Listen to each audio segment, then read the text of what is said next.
I was trying to see if Sanji had any Oden recipes in here. Uh, they don't, or at least not that I can see. They don't have anything off the top. Um, I mean, that would have been appropriate given, Oden. I mean, they got some stuff in here that look pretty good, but, we'll see if I end up making anything out of this.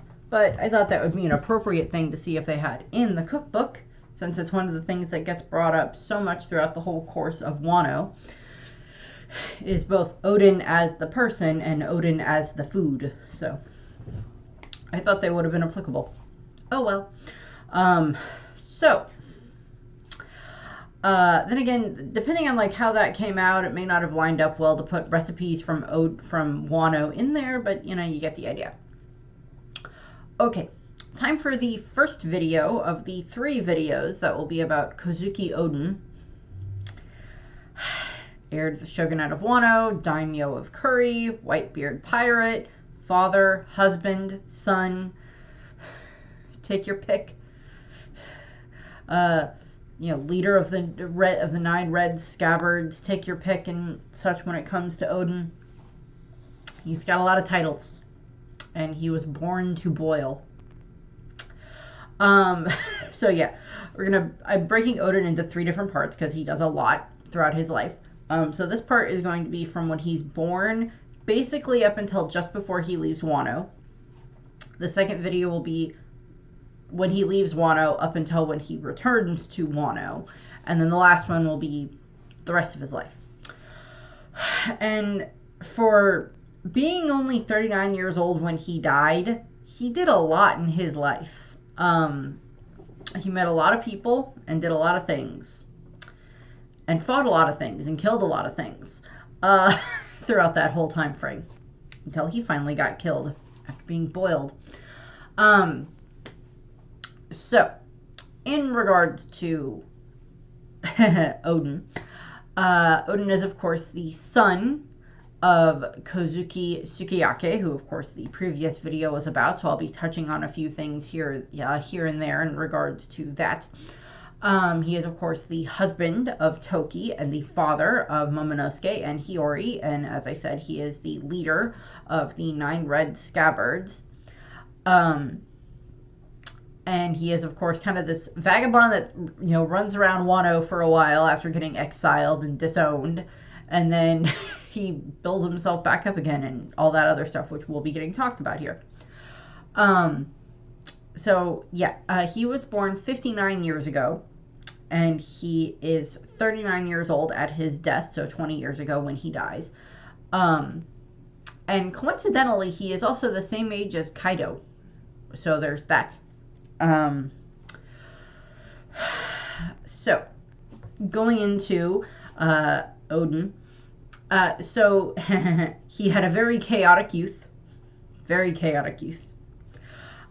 So, we don't know that much about, like, his mother. We know that in regards to, as I said, his father is Sukiyaki. He was born in the flower capital of Wano, and he pretty much just considered, ended up, starting, these outrageous acts almost as soon as infancy, as soon as he was, was moving around or whatever. So just through the course of his childhood, pre-teen years, childhood, all the way up to when he turns 18, there's a lot that he does. First, he threw his wet nurse across the room when he was less than a year old, so there's that. He also then caught 2 rabbits with his bare hands at the age of 2. At the age of 4, he obliterated a bear by hurling a boulder at it. At the age of 6, he started roaming around the red light district, 6, and spent the castle's money on the pleasure hall. You are 6. What the F are you doing at a pleasure hall? How do you even know about these places? How do you even know about this place? You were 6. I don't know, maybe he's just having the geishas feed him fruit. I don't know. We don't know anything about his mother. Maybe he was just having someone sit there and listen to him. I don't know. But, so we get all of that. And then when he's 8, he starts drinking booze and begins picking fights with the gamblers, which again is a bad idea. So, before I go any further, because there's already been so much here, when we are first getting introduced to the idea of Kozuki Oden through Inarashi and Nekomamushi, with them talking about him and Kinemon and all of that stuff, where kind of as we're meeting the different scabbards throughout the the beginning of when they enter the new world, we hear these various things about Kozuki Oden, and it is kind of this thought where we're not expecting him to end up being like the same guy just because of how much praise that the scabbards give him and that Momonosuke gives him as his father, and all of that. So kind of the picture that gets painted of Oden when we're first kind of told about him, and I apologize again if I'm still all stuffed up and everything, and I'm still fighting my allergies or not happy with me. So I'm still all stuffed up, so you get the idea. But we get like these pictures of Oden painted as this diplomat and as this amazing ruler and daimyo and as the heir to the shogunate, and have all of these servants waiting on him hand and foot and all of this other stuff. And we get to see some of that kind of, just kind of these bits of, flashbacks that we get from the scabbard's point of view. But it's like, once we kind of start hearing about Oden in the present time when he's actually alive, because the way that we get introduced to like all of these things that Oden has done over the years throughout his childhood is we have Sukeyake sitting there and he's listening to like one of his own retainers, Bonzaboro, I think is his name, and he's just like listing all of these things that Oden has done that's like written on this giant scroll. It's just like, well, he threw his wet nurse, caught rabbits, obliterated a bear with a boulder, then he started going to the red light district, then he started drinking and fighting with the gamblers, and just like going through all of that. And it's just like, dude, you're not even a preteen yet. Where are you getting all of this energy? And so it's like we get a lot of that when it comes to Oden. And then we just go even further into that when we get into like when he's 9 years old, he ends up deciding the Yakuza ban him from the casinos because of how much he keeps like gambling and fighting and drinking and everything like that. And he's 8 and he's 9. He's only 9. So they keep they ban him. Which then results in Oden deciding to, if you're not going to let me come in here and gamble, I'm just going to set your casino on fire. Which is just like, why? So he sets the casino on fire. And this then results in him, having this big fight that happens with the Yakuza. And eventually this leads to about a year later, he is captured, a year later after he almost killed someone. So, as punishment for this, Oden is sent to the Udon prison to become a prisoner at the prison and to like work off his debt there and like labor away and everything like that. And I'm sure Sukeyaki is like, well, maybe this will get his head out of his butt. Maybe this will get him to straighten up. Not necessarily, not exactly the way that Sukeyaki wanted this to happen. Because what ended up happening is, of course, he's working in the quarries and his talent blossomed. And he ends up working so well there and gaining significant, prestige within the prisons that he raises to the rank of chief stonemason.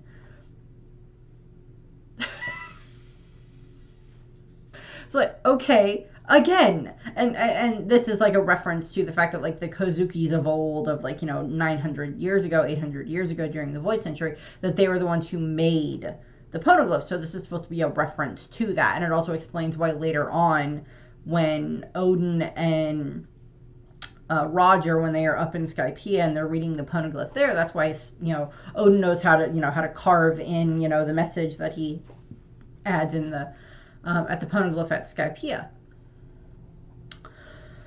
So there's all of that. and he leaves the prison, and he has seemed to have reformed his ways, at least for a little while. Bear in mind, I don't know if we know exactly how long he's in prison, but the next feat that we learn about from him is that when he's 14, he attempts to help the flower capital citizens because they're having a terrible drought. He attempts to help them. Very, very good idea. Good, good intentions. It doesn't just go very well though, because he ends up, because he doesn't like seeing the people suffering and everything else and all that. So he curves one of the rivers that are part of Wano, curves it and sends it through the flower capital. This just results in the flower capital becoming flooded, and the authorities are then attempting to capture Oden all over again. So there's that.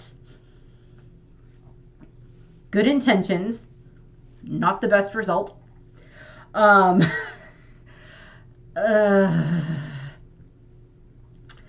then after that, Oden is like, okay, so he ends up escaping, and he ends up he tries to escape to the sea for the very first time at this point in time, but because he has no way of navigating and no sense of navigational directions, kind of the way that Zoro is, he ends up just crashing and ends up back on land, back on Wano. And this just becomes the first of however many times he tries to leave Wano and try to make his way into the outside world, because I want to point out something. So, from what we understand from the timeline that we have for the Shimosuke family, for the ones that end up in the East Blue, that are Kuina and Zoro's ancestors, for that group, that they leave like 50 to 55 years ago is when they leave Wano. I think it's 55 years ago is when they leave Wano. So Oden would have been a kid when that happened. So he's either like 4 or 9 when they leave. And given the fact that one of them is like this amazing swords master that is leaving in the case of Kozaburo, and in the case of Fumiko, who is Zoro's grandmother, that she is the elder sister, I believe, of who would become the daimyo of the Ringo region, of connected to that Shimosuke family there. So there is this question of like, that was probably pretty big news that they managed to leave Wano. And I mean, they were successful, not like they would have been able to get like in communication with them outside of Wano, but they were successful in their attempt to leave. And maybe Oden kind of heard about that, and he's like, oh, well, that sounds interesting. So that could have been something that like either he was like 4 or 8 or so when it happened, 4 or 9 or so when it happened. So he would have been aware of that, probably, like either heard Sukeyaki talking about it, considering the fact that Sukeyaki and Kozaburo probably were like friends, because they were both swords masters. And there is always this question of whether or not Oden knew that his father, that Sukeyaki, was this swords master, because of course we know that Oden has the 2 swords that he always uses, and that is Enma, the purple sword that he uses, which is just beautifully made, and that one is of course Enma, is of course now Zoro's sword, and of course it's named after the King of Hell, and that was made by Kozaburo. That was his like final masterpiece, with this sword that, and that and the Wadoichi Monji were like his 2 masterpiece blades, and one of them was given to Oden. It would have been probably just before he left. He's like, I keep hearing all these stories coming out of the castle about this kid throwing wet nurses and catching rabbits and destroying a bear with a boulder. Here, I brought him a sword. I'm gonna leave now. I hope he likes this sword. So there's that. But then there's also the whole thing where his other sword, Ame no Habakiri, I believe Ame no Habakiri was made by Sukeyaki. And there's always that question of whether or not Oden knew about Sukeyaki's, craftsmanship, about his, being a sword maker. There is always that question, and I don't know if we ever get an answer to it as to how much he knew about that side of his father. Or at least maybe not until later on. Maybe he knew the maker of the sword of Ame no Habakiri as, Tengu Yamahi Tetsu. Instead, maybe that was just like the alias that he had used back then. So, we don't know there. So, while all of this is happening, and we don't know exactly when, Oden gets his swords, but he eventually gets them, and he uses them, and, so he's tried to help the capital and divert the river, and that doesn't work, and he tried to sail out to sea, and that didn't work. He crashed, and made it back to shore, thankfully.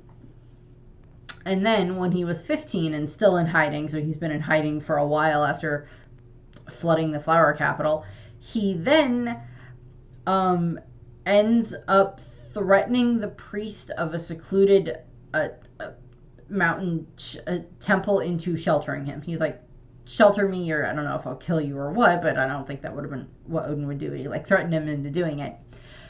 Then Oden proceeds to begin kidnapping women from the capital at night and forming his own personal harem. Well, if you look at a lot of the different harem manga and anime from Japan, that does seem to be every 15-year-old boy's dream, is to have a harem around him. So there's that. And he even said, Oden even said that, these women were free to leave, but they preferred to stay with Oden. So I don't know where that lands for, Oden's proclivity, but it makes Toki a lucky lady later on, for all of that.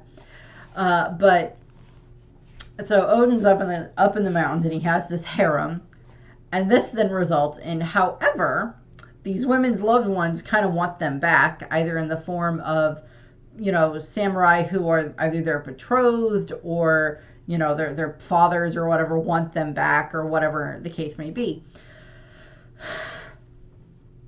And this results in the harem revolt that happens.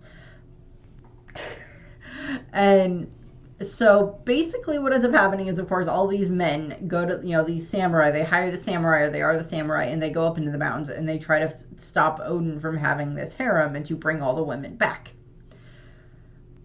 And that doesn't go well. This also has Hirogoro as part of this as well. Him and his family are part of this in regards to trying to, bring all the women back. And eventually this kind of gets worked out. I guess the women go home, maybe. I guess that seems to be the case. Things kind of work itself out, and then the next thing we know is that 3 years later, so when Oden is now 18 years old, he has now attempted to set out to sea 38 times and quickly fails every single time, but he manages to survive and get back to the land. So he's done this 38 times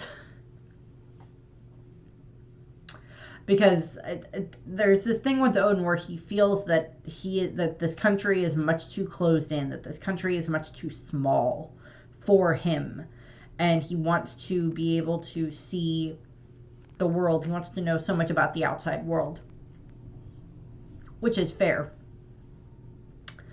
And so eventually we get to 18, when Oden is 18 years old, and he decides to visit to go to the funeral of a friend, and he brings a dish. Unfortunately, he ends up deciding to cook the dish on the cremation platform where said friend is being cremated. How he knows this man, Katsuzo, however he knows him, I have no idea, but he called him a friend. Oden said he was a friend, and he shows up, and the family is in the background mourning. He plops this giant thing of Oden down onto this platform and uses the platform that is burning this man, burning the body, and uses it to cook the Oden. And then he drinks and eats the Oden and has one last drink with his deceased friend. This is not how I want my funeral to go. There'll be food at the reception after the funeral, but I don't want my body to be used as kindling. So there's that.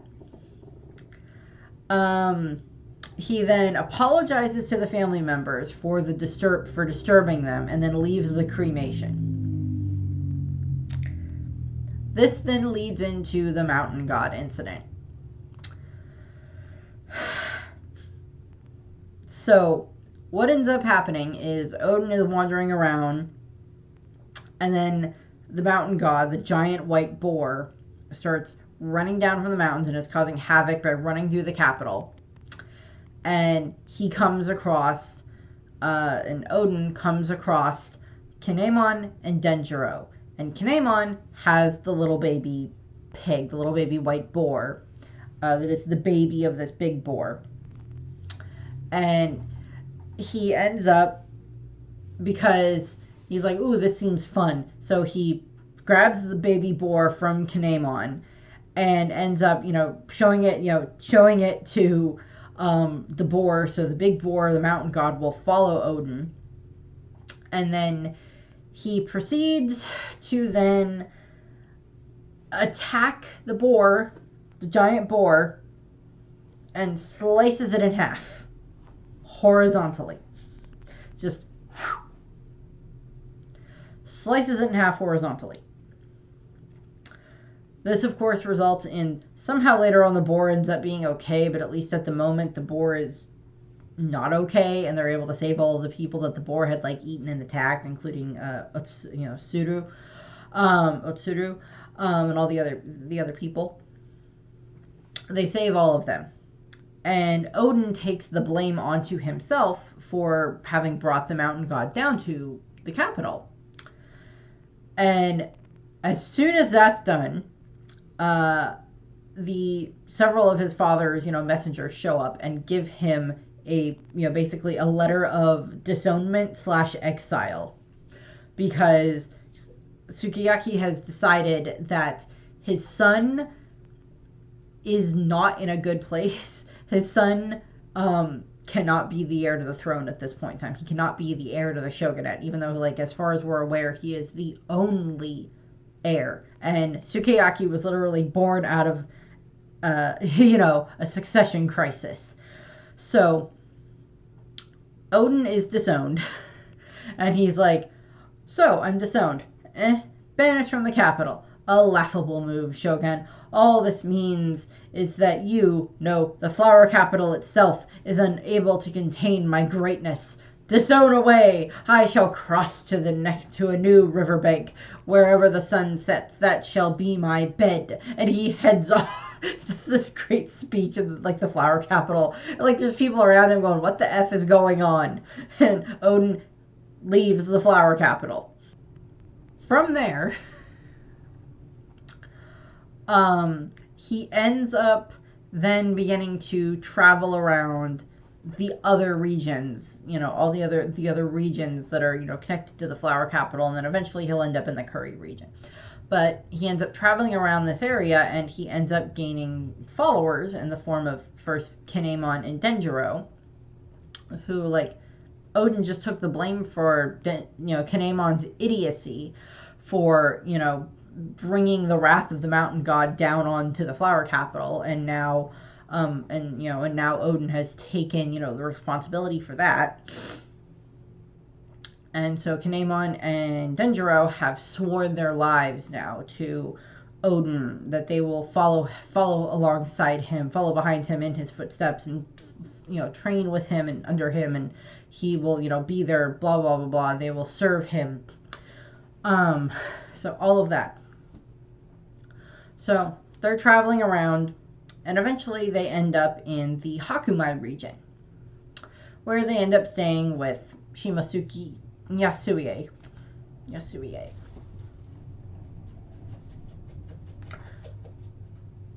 Are you done? Hey, Mom. Yeah, baby boo. You want to see Brenda up close?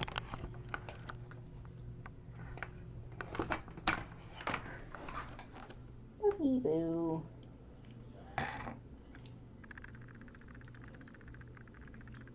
Well-timed yawn, boo. Very well-timed yawn.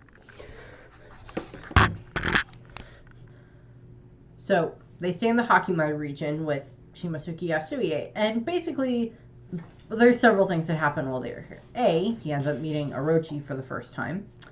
And Orochi is very obviously this sniveling little pest. But he meets Orochi for the first time.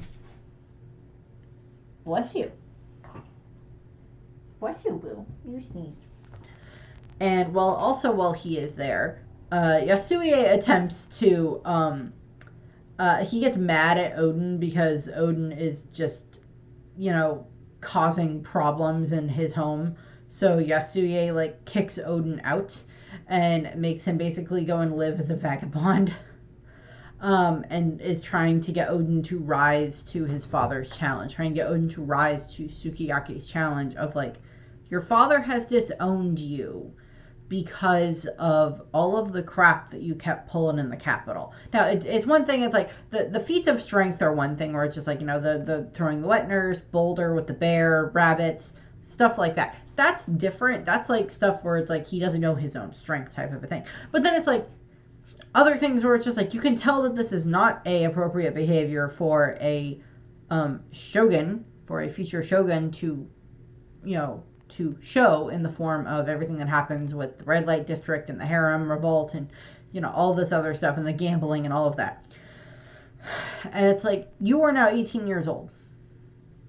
And you now need to start actually taking your role, your position of you represent the future of Wano. You now need to start taking that so much more seriously. And that's, Yasue is trying to beat that into Oden. Is trying to just come on, you gotta do this. Trying to beat that into Oden. And, he also wants to try to force Oden to become a much more competent samurai in this, just become a better person all around. So eventually what ends up happening is, as they're traveling around, they end up coming across a bunch of these other misfits, let's call them. They find Kikunojo and Izo in Ringo. They find Kanjuro. Just kill him now. It'll save you so many problems later. Kanjuro in Kibi. They find Raizo in Udon, at Udon. And so they end up building up this kind of, family, or these kind of, other, or in the case of Oden's opinion of them, strays. They keep following him around, type of a thing. They keep following him. And eventually they end up in the Curry region. And Oden makes his way to where the bandit Ashura Doji is. And because he's heard about him, how Ashura Doji rules over the lawless region of of Curry. Rules over the lawless region of Curry. And so what ends up happening is Oden goes there. And he ends up making his way to where Ashura Doji is, and he ends up fighting Ashura Doji. And he defeats him, and therefore becomes the new guy in charge. He's not a daimyo yet, but he becomes this new guy in charge of the Curry region that has become this very lawless region that, the flower capital has kind of ignored for a while. A lot of people think that this is because, that region had been maybe the region that the,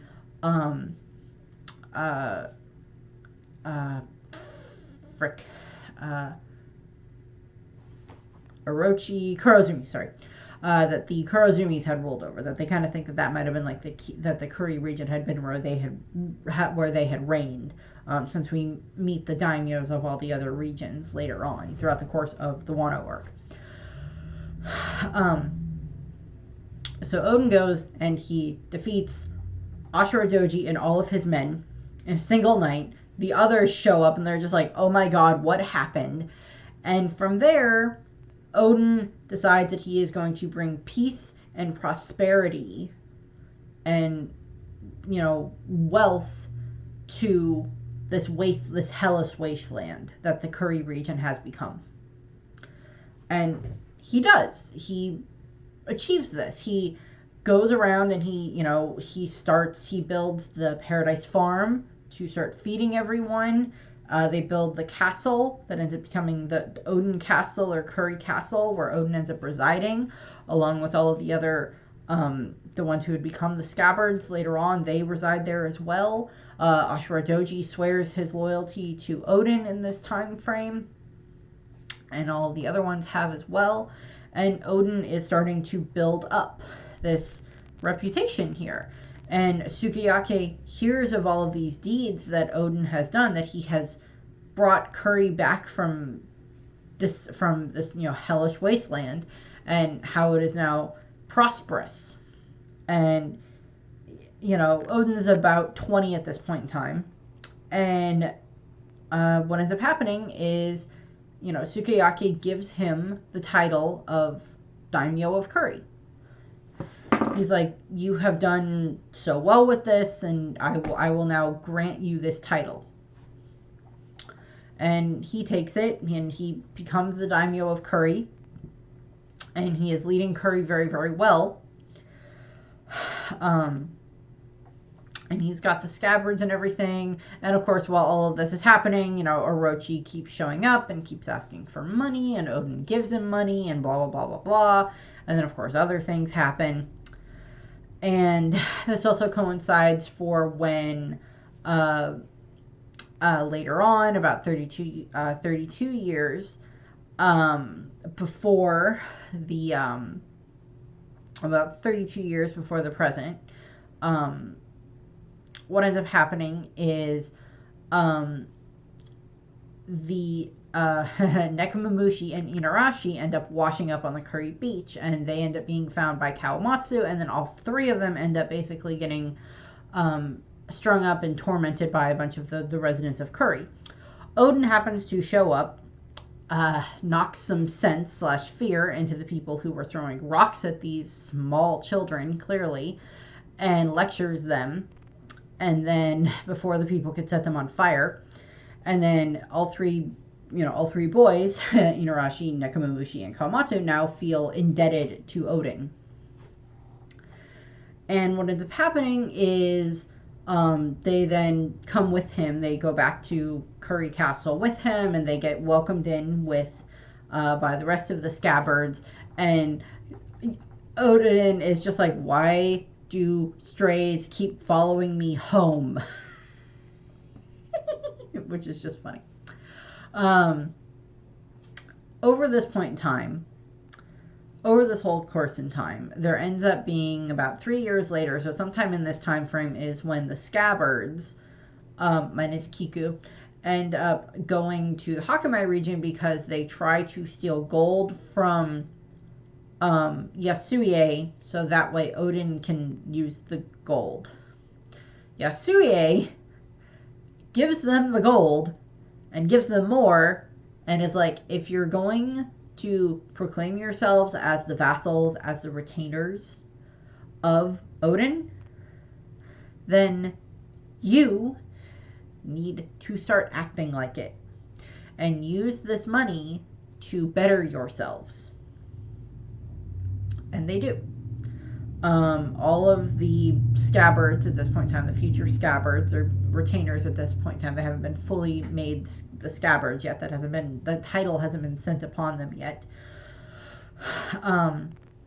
But they start training and learning, and they educate themselves. And while all of this is going on, it just bugs the heck out of Oden, which is just funny because he's like, why are you guys all talking differently? Why are you talking properly all of a sudden? What is going on here? Why are you dressing like that? Kinemon, why is your hair no longer blonde? Why is it black? Just like all types of stuff like that. And eventually what ends up happening is Sukiyake ends up falling ill during this time frame. So Oden decides that he is going to pay his father a visit. And, he's welcome to the Flower Capital. He's no longer in exile. I believe he has been restored in his rights as the heir to, the shogunate, the heir to the throne of Wano. And what ends up happening is, he goes to the capital and he brings his Scabbards with him, his retainers. and they're very much improved at this point in time, and Oden is now very respected within the flower capital again, and in Curry, and word about his accomplishments have spread to all of the other regions. And this is the last time that Oden will get to see his father, although he does not realize that at the time, and neither does Sukiyaki. Oden shows up, and him and Sukiyaki have this very nice talk, and Sukiyaki likes that he has turned his life around, and Oden's like, but I have not changed at all. I am still great. I have not changed a bit. But he's matured, and that's part of what it is. Yes, he's still adventurous, and yes, he still, doesn't always like to take everything so seriously and everything like that, and doesn't like the restraints that are put upon him with being in Wano and everything, and he will soon be leaving Wano, although he doesn't know that yet. And that will be the next video, and I get into that for when the Whitebeard pirates arrive. But just in that time frame, Oden has matured greatly. He has gotten, he's, not causing problems anymore, or not nearly as many problems as he was. He has saved a region that was on the road to just self-destruction already, or had been past the road of past the point of self-destruction, and Oden saved the Curry region and built it back up. And there is always the theories of well, if Oden never left Wano, if the Whitebeard pirates had never shown up, then Oden would have probably never left Wano, therefore he would never have met Toki, and there wouldn't be any Momonosuke or Hiyori, but he would have been able to try to, be there more and notice that maybe it wasn't really his father when, Sukiyaki got replaced, type of a thing. So there's a lot of those questions that could be put there, but,